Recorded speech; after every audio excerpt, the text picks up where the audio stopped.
Hello friends, ये बात है रोम के एक वीरान रास्ते की, जहाँ से एक लेडी गुजर रही थी। गुजरते टाइम उसने क्या देखा कि रोड की साइड में कुछ लोग पत्थर तोड़ रहे थे। उसने वहाँ पे रुककर उनसे पूछा कि आप क्या कर रहे हो।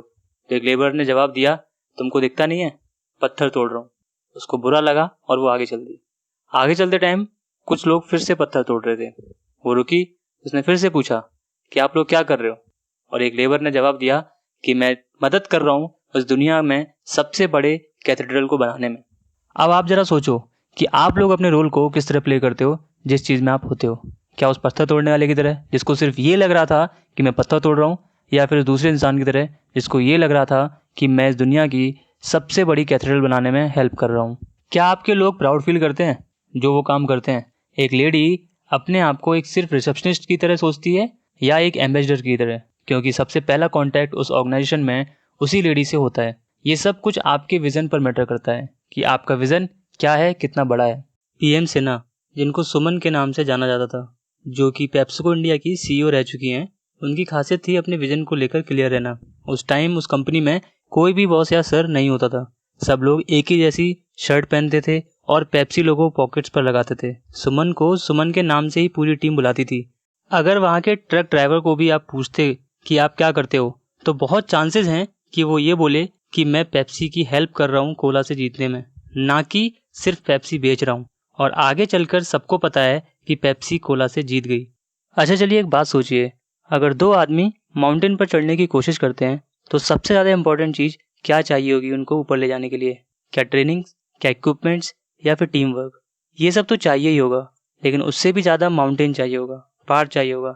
बिना पहाड़ के तो नहीं चढ़ पाएंगे ना। उन्हें क्लियर गोल चाहिए होगा। इसी तरह हम लोग भी कई तरह की ट्रेनिंग, कई तरह के इक्विपमेंट्स यूज़ करते हैं, लेकिन गोल क्लियर नहीं होता है। और जब आपके पास खुद का पहाड़ होगा, खुद का एक गोल होगा, तो सब कुछ बदल जाएगा। The best mountain climbing is of little use if you don't have a mountain to climb. बोला जाता है goal is the secret to making your dreams come true. क्या ये सच्ची कहानी है? आई एम नॉट श्योर, लेकिन ये स्टोरी है 1963 की, जब कुछ साइंटिस्ट ने एक एक्सपेरिमेंट किया हार्वर्ड बिजनेस स्कूल के बच्चों के साथ, जो कि ग्रेजुएट हो रहे थे। उन्होंने बच्चों से उनके गोल्स के बारे में एक पेपर पर लिखने को कहा, फ्यूचर से रिलेटेड। सिर्फ 3% क्लास के बच्चे गोल्स लिख पाए। हाँ, सिर्फ 3%। खैर, 25 साल बाद वो साइंटिस्ट उन बच्चों के टच में फिर से आए, सिर्फ ये पता करने की वो अपनी लाइफ में कहाँ पहुंचे हैं। और उन्होंने फाइंड किया कि उन 3% लोगों की नेटवर्थ उन 97% बच्चों से ज़्यादा थी। वो इसलिए क्योंकि वो लोग क्लियर थे अपने गोल्स के लिए, बाकी के लोग नहीं। क्या आप लोग हैं? आज ज़्यादातर बच्चों को ये पता नहीं होता कि वो साइंस क्यों ले रहे हैं। आज ज़्यादातर बच्चों को ये पता नहीं होता कि वो कॉमर्स क्यों ले रहे हैं। आज ज़्यादातर बच्चों को ये पता नहीं होता कि मैं इंजीनियरिंग क्यों कर रहा हूँ, और ज़्यादातर बच्चों को ये पता नहीं होता कि मैं डॉक्टरी क्यों कर रहा हूँ। आज के टाइम पे लोग बस लोगों को देख के कर रहे होते हैं। सोच कर देखिए, अगर आप एक ऐसी सोसाइटी में रह रहे होते जहाँ पर आपके आसपास, आपके आगे पीछे, दाएं बाएं सिर्फ और सिर्फ फिल्म इंडस्ट्री के लोग रह रहे होते, तो शायद आप आज जॉब करने की सोचते नहीं। सोच कर देखिए, अगर आज आपके सामने, पीछे, आगे, दाएं बाएं हर तरफ बिजनेसमैन रह रहे होते, जैसे कि टाटा, बिरला, अंबानी लोग, तो क्या आज आप जॉब करने की सोचते? नहीं।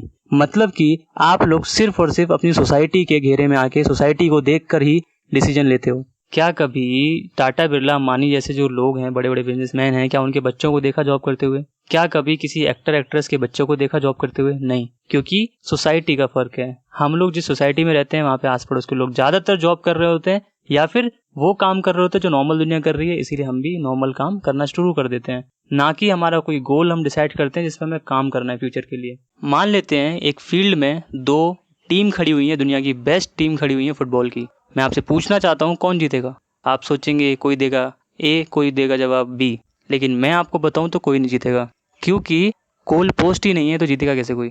बिना गोल के तो गोल नहीं कर सकते ना। इसी तरीके से लाइफ है, जब हमारा एक गोल नहीं होगा हमारे पास, तो हम उस पर काम कैसे करेंगे? बिना गोल के तो ज़िंदगी गोल हो जाएगी ना। सिर्फ 3 स्टेप चाहिए अपने गोल्स को पूरा करने के लिए। Step 1, write down your goals. अपने गोल्स को लिखो जिनको आपको अपनी लाइफ में चाहिए। Step 2, make a commitment to action to doing what it takes. एक ऐसा कमिटमेंट लो कि उसके लिए कुछ भी करना पड़े तो आप करोगे। Step 3, take the first step today. कल परसों नहीं, आज ही उसके लिए काम करना शुरू करें। कई लोग गोल्स लिख तो लेते हैं, लेकिन बार बार चेंज करते रहते हैं।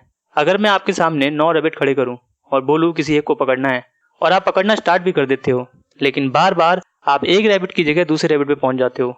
एंड में क्या होगा, आप कोई भी रैबिट नहीं पकड़ पाओगे क्योंकि आप अपना फोकस लूज कर रहे हो, बार बार चेंज कर रहे हो। आप सब ने वादीलाल आइसक्रीम का नाम तो सुना ही होगा और हो सकता है कई लोगों ने खाई भी होगी।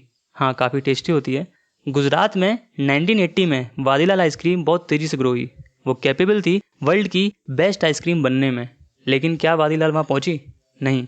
वादीलाल ने कुछ टाइम में देखा कि इंडिया में फूड, खाना बहुत बड़ी कैटेगरी में बिकता है। वो वहाँ भी चले गए। उन्होंने उस रैबिट को भी पकड़ा। उन्हें बाद में लगा कि फॉरेक्स में अच्छा बिजनेस है, वो वहाँ भी चले गए। फिर रियल एस्टेट में भी चले गए, केमिकल्स में भी चले गए।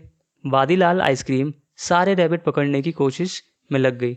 नो डाउट वादीलाल की आइसक्रीम आज भी बहुत अच्छी है, लेकिन बिजनेस अभी भी बहुत छोटा है। इससे क्या समझ में आता है? इससे यही समझ में आता है कि बार बार इधर उधर करने से कुछ नहीं होगा। बार बार आप रैबिट को बदलने से कुछ नहीं होगा। आप एक रैबिट को पकड़ने की कोशिश करिए और उसी पे स्टिक हो जाइए कि उसी को पकड़ना है। आप फाइनली जब आप ख़त्म करेंगे तो उसको पकड़ चुके होंगे।